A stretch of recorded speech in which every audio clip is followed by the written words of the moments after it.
Welcome to NewsNation's Backscroll, where we look back at our major news coverage on the most important topics and personalities of our time.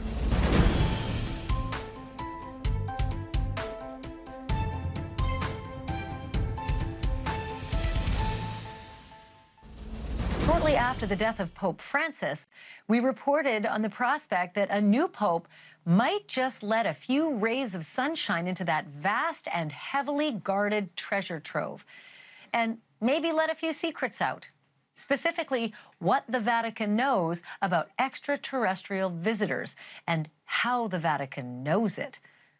It turns out Pope Leo XIV has a spiritual connection to the Vatican's long history of astronomical research, and a personal connection to a land where mysterious phenomena aren't confined to the heavens. They are literally carved into the ground. I'm going to dig into all of this, chapter and verse, in this jam-packed hour-long special on the connection between the Vatican and whatever truth may be out there. So let's get started. I sure didn't think when I got up today that I'd be covering a European election. But how often do just 133 men, just men, pick a leader for 1.4 billion people of all genders and races and cultures around the world? We officially have a new pope, and if you had Cardinal Bob from Chicago in your office pool, congrats. Until about 9 hours ago, an American pope seemed about as likely as a female pope. But now, as you may have heard, Cardinal Robert Prevost, holder of both U.S. and Peruvian citizenship, has become Pope Leo XIV. And that name is a very big reason we are taking our true crime hats off tonight and putting on our mystery hats, or shall I say our mystery miters. Okay, a lot has been made already about why the successor of Peter and the immediate successor of Francis took the name Leo. The last Pope Leo ruled for 25 years at the end of the 19th century. He's known as the social justice pope, using the ultimate pulpit to speak up for workers' rights and economic fairness. In fact, the Vatican has now confirmed the new pope picked his new name for that very reason. But you know what else Pope Leo XIII did? He established the Vatican Observatory, cementing the Church's long-standing fascination with the heavens. Not just heaven, either.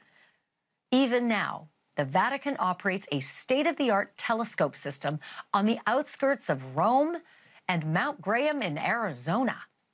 Vatican astronomers collaborate with astronomers in leading institutions worldwide. Their findings, their methods, and their research, like all Vatican records, are preserved for the ages, you guessed it, in the Vatican archives. And they could help answer an ancient debate. Whether centuries-old sightings of angels and other heavenly beings were actually extraterrestrials, non-human visitors from somewhere else in the universe, you know, like the Tic Tacs that we've been seeing lately. Aliens or angels or anything you call them all, that's captivated UFO researchers and conspiracy theorists since the last Pope Leo wore that hat. And when Francis died, many hoped that the transition would bring about an opening of the archive doors. Pope Francis, by the way, just last fall authorized an expansion of the Vatican archives and library, which already comprise 50 miles of shelving. And since this is the 21st century, archivists are scrambling to digitize everything that's down there. The books, the files, even the parchment papers. The hunt for proof of alien life in the Vatican files picked up steam in 2023 when a former U.S. intelligence official named David Grush told Congress that the Vatican had been involved in a cover-up. David Grush later provided more details to NewsNation's Ross Coulthart, and here is some of their conversation. So let's start from the very beginning. You say it's a 90-year cover-up. Just about, yeah. 90 years? 1933 was the first recovery in Europe, in Magenta, Italy. They recovered a partially intact vehicle. It's long been known that the regime of dictator Benito Mussolini documented numerous UAP during this time. This internal memo from the Italian secret services includes crude drawings of the UAPs. It's true, it's real. Yeah, that actually happened. Italian government moved it to a secure air base in Italy for the rest of kind of the fascist regime until 1944, 1945. And, you know, the Pope Pius XII back-channeled that. So the Vatican was involved? Yeah, and told the Americans what the Italians had, and we ended up scooping it. So let me be very clear about this. You're saying that the Catholic Church, the Vatican, they know about the existence of non-human intelligence on this planet? Certainly. A spokesperson for the archives told the Catholic News Service, and I quote, "I don't know where this Grush got the information. One can laugh at it," end quote. But is it laughable to think that the Vatican holds secret information on the existence of alien life forms? For more on that, I'm joined by the perfect guest tonight. Danny Sheehan is an attorney and former general counsel to the U.S. Jesuit headquarters in Washington. In the 1970s, he was tapped by President Carter to contact the Vatican about what they knew about UFOs. He's also the founder of the New Paradigm Institute, which informs the public about UFO phenomena. And next week, he'll be in Washington for a hearing with the chair of the task force on the declassification of federal secrets. Danny Sheehan, thank you for joining me. You are the perfect guest tonight in this nexus of the news and then the mystery that this show has been covering, and that is the mystery of UAPs and unidentified flying objects. Why, first of all, take me back, why did President Carter want to reach out to the Vatican? Well, President Carter, when he was governor of Georgia, actually saw a UFO. Not something distant in the sky like a twinkling star, but, you know, the length of a football field away. He was at a Lions Club meeting when he was governor, and he and 11 other people saw a UFO craft a football field distance away. So as soon as he was elected president, one of the very first things he did was send for the head of the Central Intelligence Agency and ask him to come to Plains, Georgia, and brief the president-elect on the UFO issue. It turns out that CIA agent, that CIA director at that time was George H.W. Bush, appointed by Gerald Ford when he took over after Nixon resigned. And the fact is, George H.W. Bush refused to brief the president, saying that the president had no need to know, and therefore he wasn't going to give him the information. So because of that, what President Carter did was he contacted the head of the Science and Technology Committee of the House of Representatives and asked them to set up a Congressional Research Service investigation of all of the documents and evidence that was in the possession of our government about the UFO phenomenon and any extraterrestrial life form that might be responsible for them. And that was who contacted me at the Jesuit headquarters to have me contact the Vatican to get whatever information the Vatican had about the UFO phenomenon and about extraterrestrial life, so we could provide that to the president. So I got authority from the Jesuit order that was my base at that time in the headquarters to send the letter to the Vatican and ask for those files. Well, here we are a half century later, and we have a new pope who seems to have this sort of slight connection, at least to the scientific heavens anyway. And I'm wondering if you think it's going to make any difference. Do you think that this new pope will actually help UFO enthusiasts and others gain access to whatever secrets lie beneath the Vatican? I do believe so, yes. I believe that he has a history, as did Leo XIII, that preceded him, actually in trying to establish the relationship between the cutting edge of science and the most profound fundamental theological concepts of a metaphysical dimension that is not accessible by most people.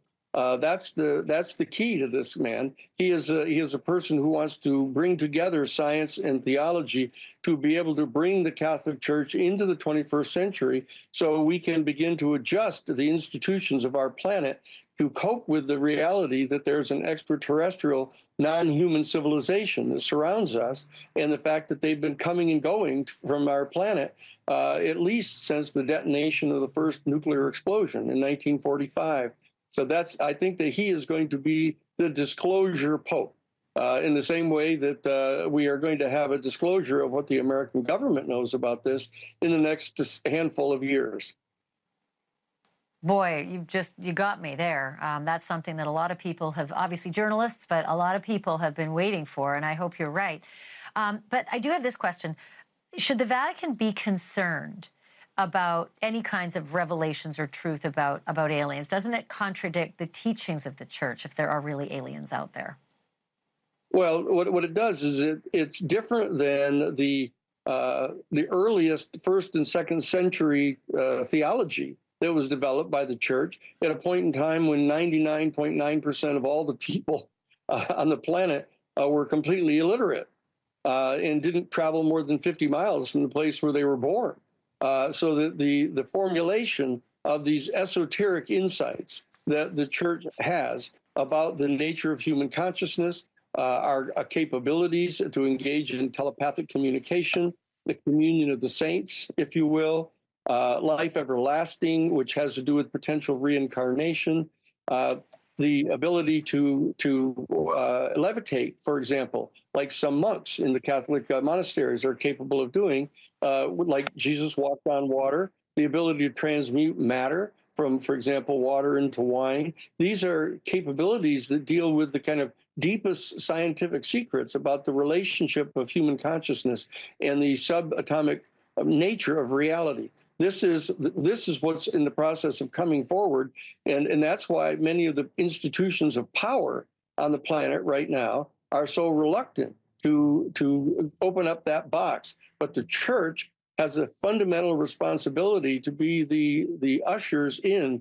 of a perception of our relationship to the universe, in our human consciousness to the evolution of our species. So I believe that the Church is going to play a major role in doing this, and they've issued a statement back in November of 2009 stating that in light of the fact that we've now got these new spaceborne telescopes and they're discovering more and more of these new exoplanets, it's now clear, as they said, that much sooner than we had previously anticipated, we're going to discover that life exists elsewhere in the universe. And therefore, the time has arrived for the beginning of that all-important conversation about the profound philosophical and theological questions that are posed to our human family by the discovery of life elsewhere in the universe. That's the moment that we have reached now, and this will be the Pope who governs the largest single denomination on our planet of 1.4 billion people to usher in this larger reality and integrate it with our sense of ourselves in the universe. Danny, the one thing that I learned that was so surprising to me, and correct me if I'm wrong here, is that the archives don't belong to the Vatican. They belong to the Pope. And so he is one person who can wave a magic wand and open that incredible labyrinth of information. But I also understand that there are politics that play out in the Vatican. It's just like any other organization. Could he be hamstrung by politics in the Vatican? Can he really just wave a wand and make it happen?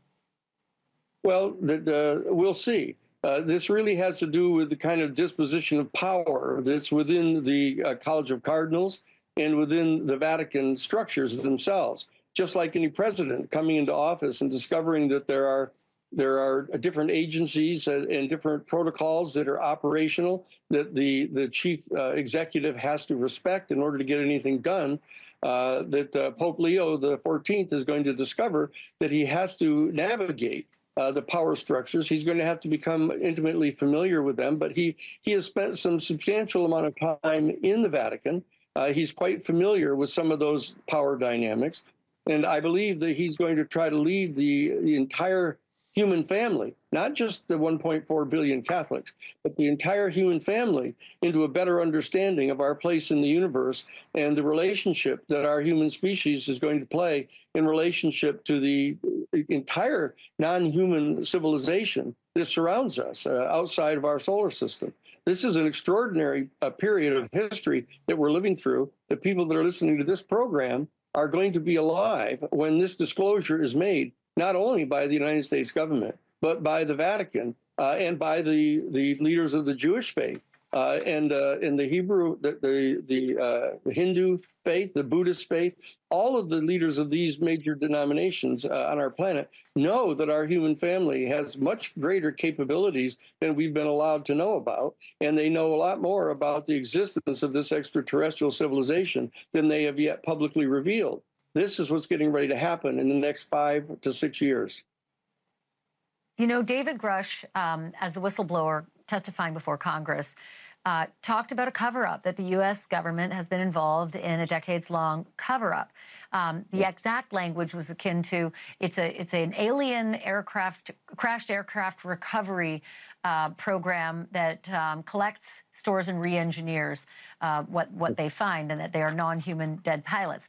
All I have to say to that is that it is fascinating. I don't think it's impossible, but it sure is difficult to have upwards of 10 administrations since Carter all keep these secrets. And only David Grush is the one whistleblower who's come out and said something. And that's usually the story about a vast conspiracy. The more vast it gets, the more hard it is to contain. So why would something this explosive be so perfectly contained for so very, very long? Well, actually, there are over 40 top secret classified experts from deep inside the federal government and various agencies who have already come forward and testified in secret behind closed doors to the Senate Intelligence Committee. So it's not just David Grush that is confirming this. There are all kinds of people, including Jay Stratton, who was the head of the Advanced Weapons Special Access Program inside the Pentagon, who has been in charge of trying to develop a weapon system out of the technology that's being recovered from these craft so that our government can establish full spectrum military dominance over the planet. So this is something that has to be addressed. This is not a legitimate objective of our national security to engage in that. And we have to be able to reach out and establish treaties with the other nation states, including Russia and China, in India and other major players, in all the NATO countries, to establish a treaty whereby we will all agree not to use any of this technology recovered from these craft for a weapon system. This is a critical thing that needs to be done. That's why our New Paradigm Institute in Washington, D.C. is dedicated not only to securing full disclosure of what our government knows about it, but also helping to formulate a new paradigm post-contact worldview, so that we can understand the value of our human family in the hierarchy of beings in the universe, so that we don't consider ourselves like some primitive tribe that gets discovered, in 1955, that there's a world outside of their island, so that their entire civilization collapsed, be that as it was.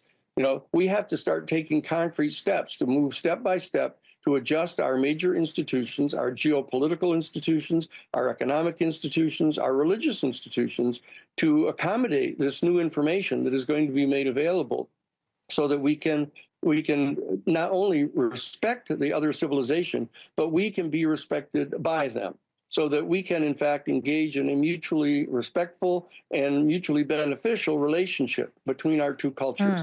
This is what has to be governed by people such as Pope Leo XIV now and the presidents of our country.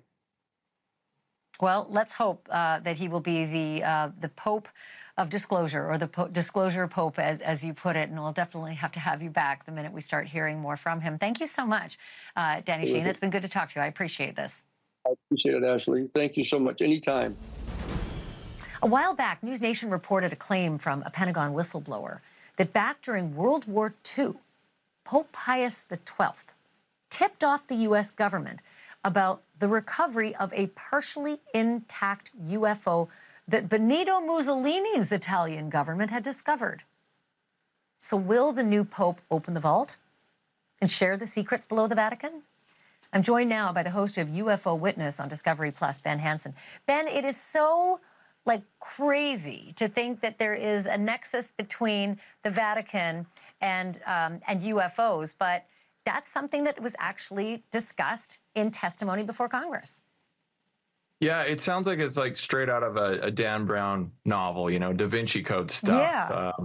Is the Catholic Church involved in a cover-up, something they don't want their membership or the world to know? David Grush comes out and he talks about this 1933 case where supposedly the U.S. military was tipped off, like you said. They come in, take this UFO, this object, take possession of it at the end of World War II. And allegedly, the Catholic Church has not only records of that, but perhaps going back to centuries, documentation of UFOs or perhaps alien visitation. So here's what, if P then Q, I'm thinking, why would they keep everything a secret? Because if, their followers, their congregants, they're beyond Catholics, if people start to realize that it's not an Adam and Eve story and it's not just Earth and there's a lot more to it, there goes religion. I think you've kind of hit the nail on the head, that theory, because the idea is the same, concept perhaps that you talk about. Perhaps was Jesus married? Did he have children?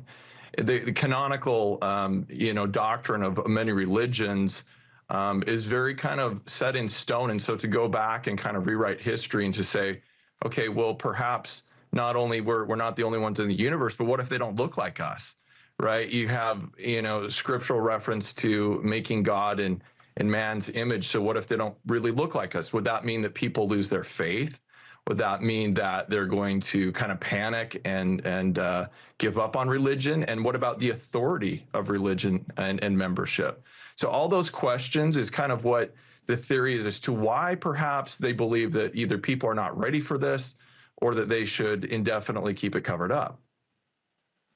Or you have to rewrite a few books to incorporate the universe instead of just Earth, But I am curious about the official position that the Catholic Church takes on extraterrestrial possibilities.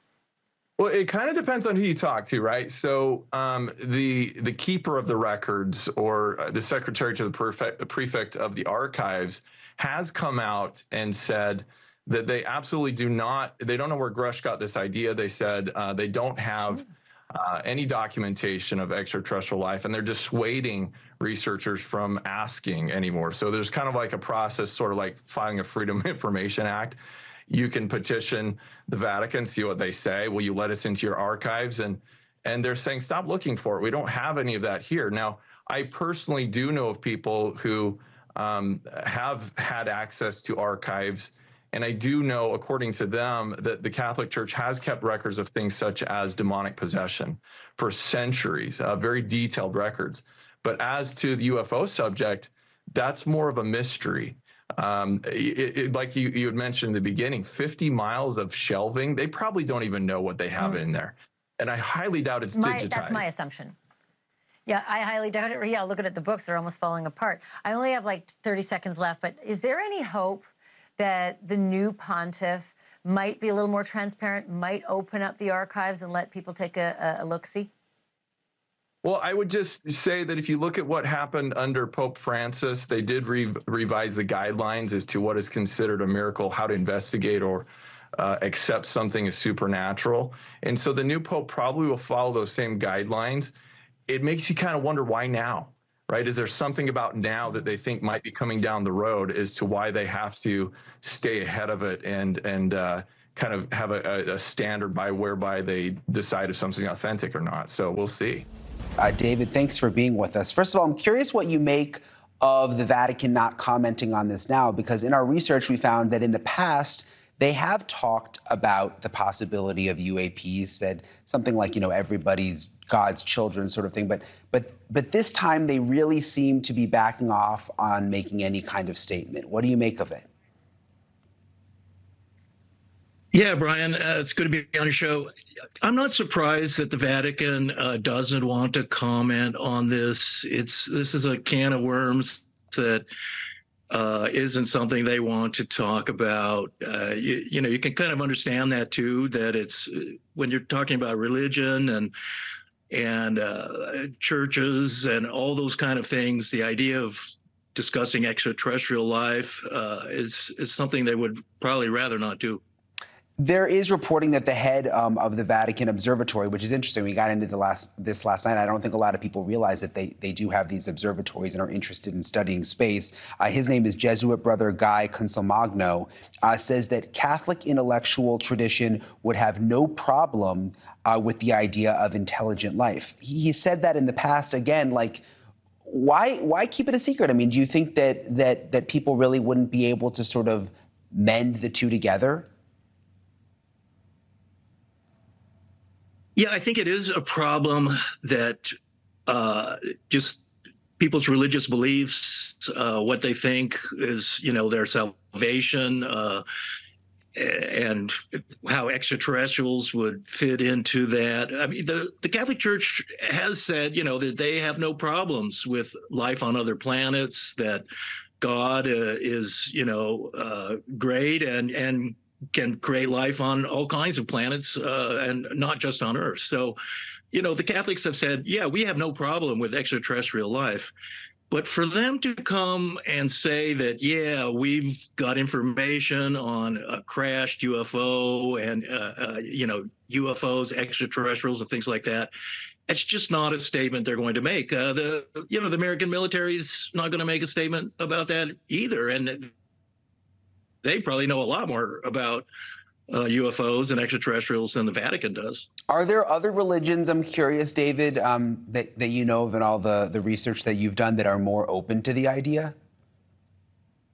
Yeah, I would say there are, Hindus and Buddhists, Tibetans and whatnot. The idea of extraterrestrial life and things like that, I think they have no problem with that.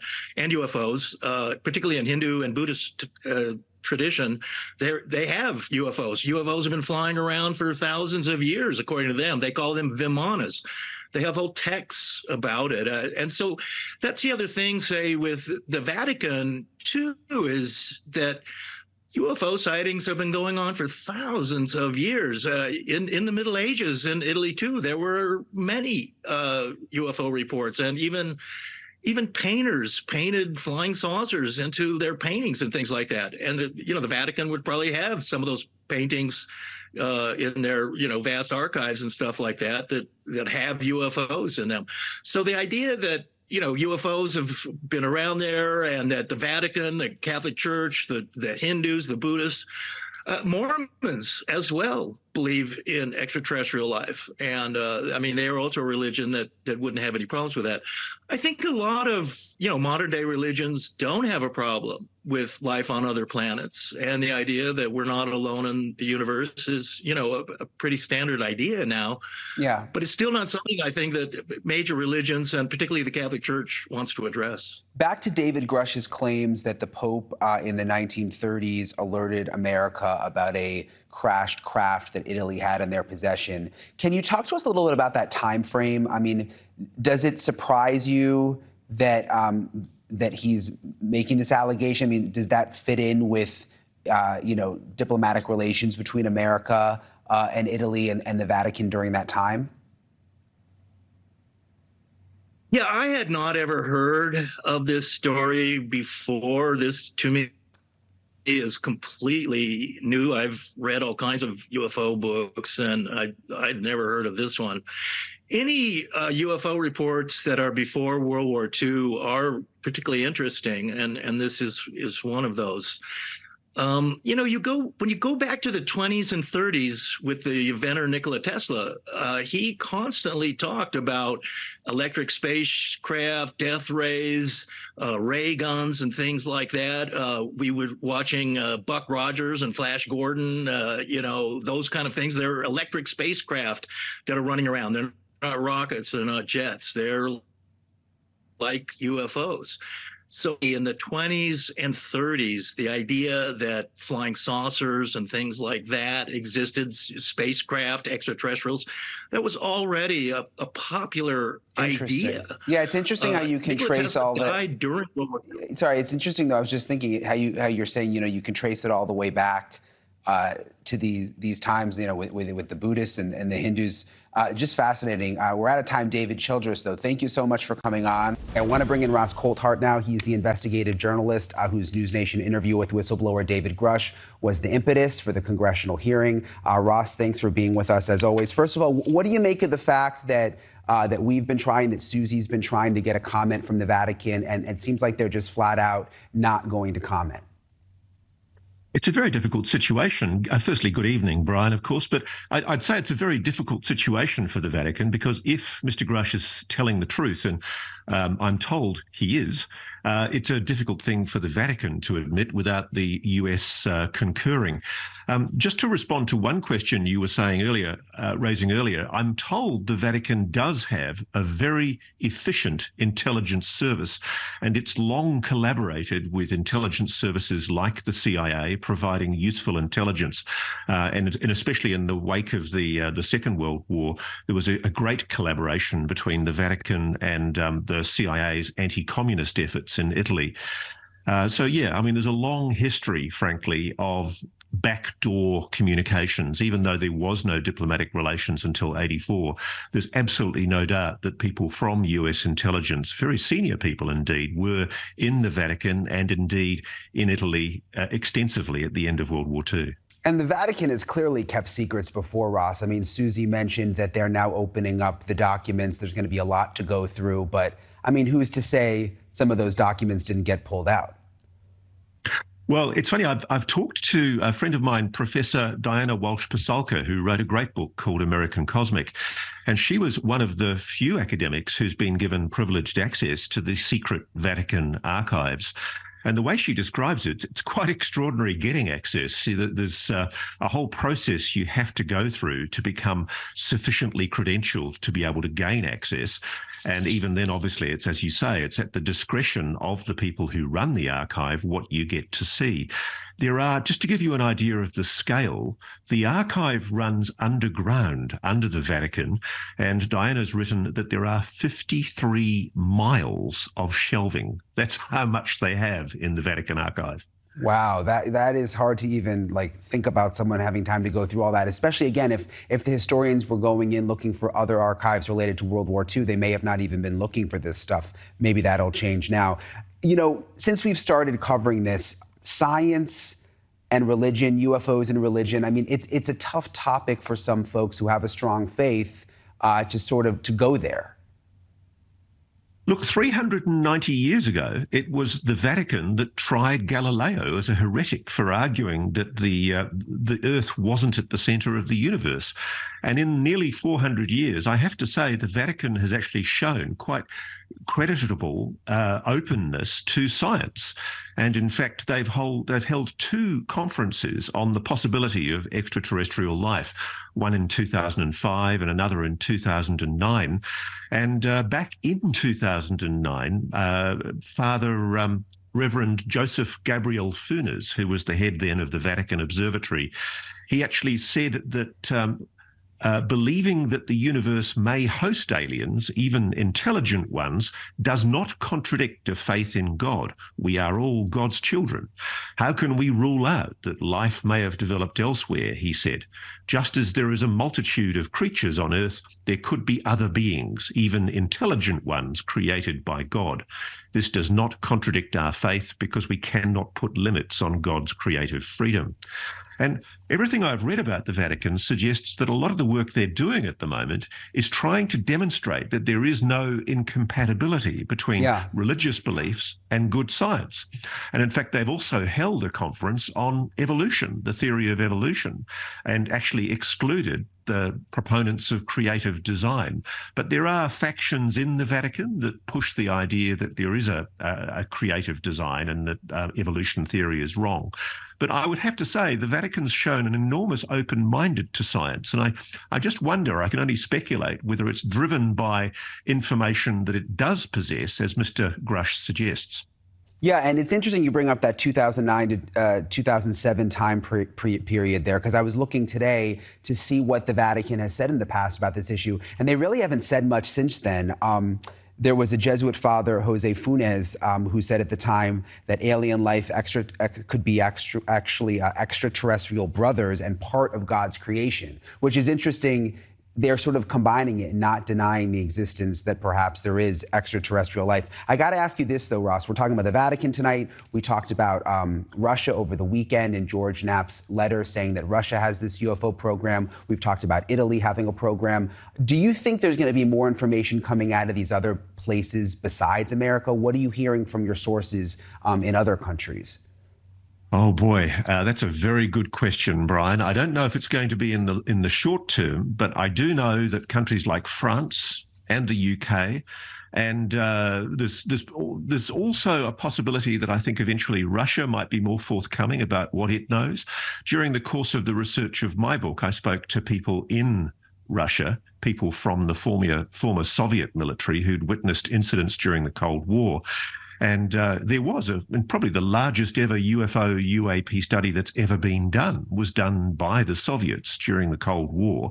It was a 10-year study, and it uncovered a formidable number of unexplained incidents. And there's no doubt at all that there are archives, because some of them were declassified from Russia, and my colleague George Knapp brought some of them back to America and provided them to investigators here in America.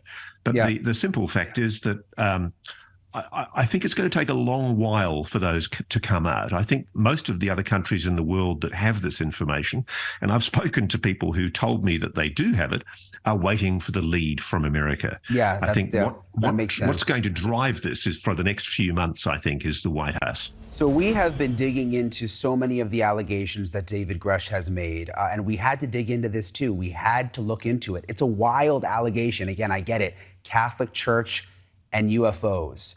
We've been trying to get reaction from the Vatican. We've been working behind the scenes, and joining me live, steps from the Vatican right now, is NewsNation executive producer Susanna Pinto. She was previously a Rome-based reporter who has also worked in the Vatican press office. Thank you for being on with us tonight, Susie. I've got to ask you, you've been working on this for quite some time. You're in Rome. What have you been able to learn from Vatican officials about what David Grush had claimed to us in that interview? Good evening, Brian. You can see St. Peter's Basilica behind me, perhaps the most iconic and powerful symbol of the Catholic Church around the world. And yes, as you said, this is a shocking claim. The fact that the allegation that the Vatican might have known about non-human intelligence on Earth. So I've reached out to the Vatican press office for comment. The Vatican has not responded. Now, that's not unusual. This is a highly controversial issue, and it's not unusual for the Vatican to not want to comment on such a controversy. Also, though, if there were credible information about life on another planet, life in another part of the universe, it would also bring up a lot of theological questions and a lot of debate. And so it's not surprising that the Vatican doesn't want to speculate on this issue right now. I know you've been trying for at least the last week or so to get a response from the Vatican.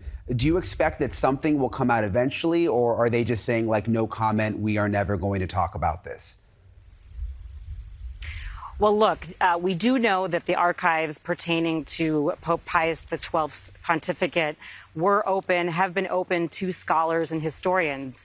That happened in 2020. Pope Francis announced that he was going to open up the archives to historians and scholars. So that they have been looking into his pontificate. And of course, it was a long pontificate. He was Pope from 1939 to 1958. So far, there have been a couple of books that have come out from historians. They focus more on the Pope and World War II, but that's not to say that a historian or a scholar could continue to dig into those archives and find something. So we'll just have to wait and see what comes out, and that could take a long time because, like as I said, it was a long pontificate, and there's every Pope communicates with a lot of people. There's a lot of official communication with not only heads of states and presidents, but also different associations and parishes. So it'll take quite some time to go through all of that information. Yeah, it's interesting that they are just now releasing within the last couple of years Pope Pius XII's official archive. I just think back to like a presidential archive, a presidential library where they have all the documents. Those are usually only documents for 8 years. Pope Pius XII was there for 20 years. And you mentioned it, the people who have been reviewing the archives so far, and only certain people have been let in, were more interested in other topics related to World War II. It just seems like a lot to go through. I wonder if anyone has even gone through everything to see if there is something in writing related to UAPs from that time period. Brian, I'm sure there's a long line of historians and scholars who want to get into those archives and actually dig through. So, I think this is something that is going to play out over years and maybe even decades. So far we haven't heard that type of information come out, and there's been no information published about that. So we'll just have to wait and see what comes out. We're talking about so much content from a pontificate, whether those are official letters, communications, all sorts of things that a pope does. And of course that was many years ago, but still the pope is a figure that communicates with not only Catholics but the world. So there's just a ton of information to go through. It's interesting, though. I mean, the idea that the Vatican might know something related to this it isn't really that far-fetched. I don't think a lot of people realize that they have a whole unit of the Vatican dedicated to studying astronomy.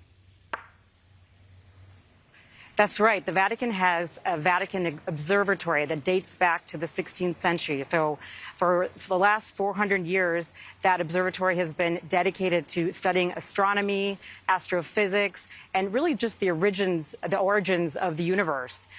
So it's something that not a lot of people know about. It is dedicated to sort of the connection between faith and reason. So the Vatican says that their faith inspires the science that they're studying, and so that observatory is outside Rome, just not too far from here, near the papal summer residence. And they are very active, and they do all sorts of things. In fact, just this summer, they resumed their summer school for scholars and also students, undergraduates and graduate students who come to the Vatican Observatory for 4 weeks, and they discuss all these sorts of things, all the latest in astronomy and astrophysics. And that resumed after a 5-year hiatus. They had to take a break during COVID. Thank you for watching. Go to newsnationnow.com to find NewsNation on your television provider. And don't forget to click the red subscribe button below to get more of NewsNation's fact-driven, unbiased coverage.